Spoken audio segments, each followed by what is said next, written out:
Sarah Harding can no longer look in the mirror as she doesn't recognize herself.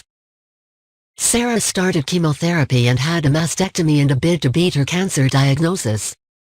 Sarah Harding says she no longer looks in the mirror after her cancer treatment has left her unable to recognize herself.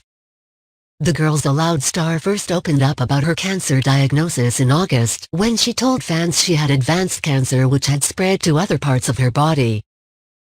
Extracts of her new book Hear Me Out have been shared in the Times, in which Sarah admits due to chemotherapy treatment and a mastectomy she doesn't recognize herself anymore.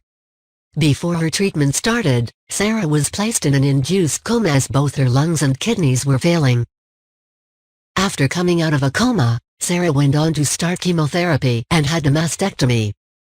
Before the operation, she recalled how surgeons made a drawing of the parts of her breast that would need to be removed and she was horrified to see it was virtually all of it.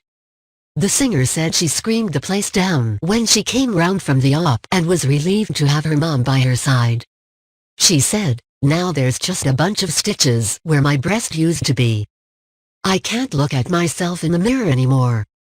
I don't recognize myself. I can't face it. On top of everything else, I just don't look like me anymore. I don't recognize myself. It's very hard to wake up every morning knowing that a part of me is missing. That part of my womanhood is gone. The loss of it breaks my heart. Some women can have reconstruction, but I know I'd just end up back in intensive care because I'm too ill.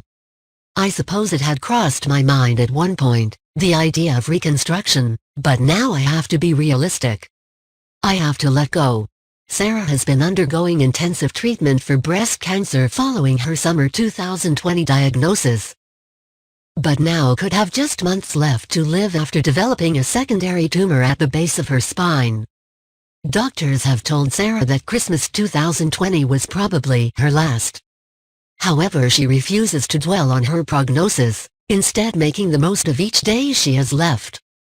Her former bandmates have shown their support since learning of Sarah's battle. In a separate extract from the book, Cheryl says that Sarah was the complete blistering blonde package and adds that her friend was a wild child. She writes, "That's probably the thing I love most about Sarah. She doesn't have a bad bone in her body.